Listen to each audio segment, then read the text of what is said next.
Delta exchange India में कितना crypto currency जो ट्रेडिंग करते हैं तो कितना ब्रोकरेज चार्ज लगता है, अभी हम लोग लाइव मार्केट में देखते हैं। तो चलिए करते हैं स्टार्ट।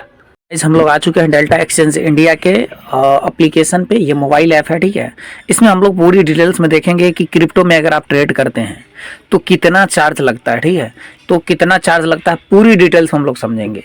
तो इसमें एक होता है मेकर और एक होता है, आपको शायद पता होगा, टेकर। अब मेकर क्या होता है, टेकर क्या होता है, इसकी पूरी डिटेल्स हम लोग सीखेंगे। फर्स्ट होता है मेकर एंड सेकंड होता है टेकर। अब मेकर क्या होता है, जैसे कि आपको पता है कि अगर आपको बाई करना हो या सेल करना हो तो इसका दो टर्म एंड कंडीशन होता है।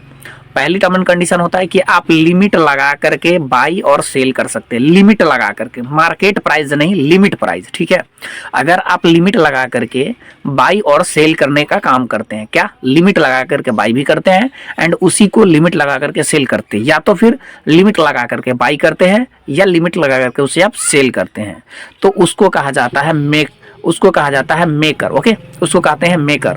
तो मेकर का जो ब्रोकरेज चार्ज होता है वो 0.02% होता है ऑन कैपिटल का, 0.02% ऑन कैपिटल का, ठीक है। एंड दूसरा होता है टेकर, ठीक है। टेकर का मतलब होता है मार्केट प्राइस। किसी को बाई करना है डायरेक्ट मार्केट प्राइस सेलेक्ट कर लीजिए, बाई कर लीजिए, और किसी को सेल करना है डायरेक्ट मार्केट प्राइस बाई कर लीजिए, सेल कर दीजिए। या उसको आपको सेल करना फर्स्ट टाइम तो सेल कर दीजिए डायरेक्ट मार्केट प्राइस में, या बाई कर लीजिए डायरेक्ट मार्केट प्राइस में, उसे हम लोग कहते हैं टेकर। तो ये जो मार्केट प्राइस में होता है उसका जो ब्रोकरेज चार्ज होता है 0.05% आपको ब्रोकरेज लगता है, ठीक है। तो अब इस हिसाब से हम सिंपल भाषा में समझते हैं कि एकदम आसानी तरीके से आपको समझ में आ जाएगा कि जैसे आप क्रिप्टो में बाई करते हैं डायरेक्ट मार्केट प्राइस में तो आपको ब्रोकरेज चार्ज लगेगा 0.05%, ठीक है। 0.05% अगर मार्केट प्राइस में बाई या सेल कुछ भी करते हैं तो कितना ब्रोकरेज लगेगा, 0.05%।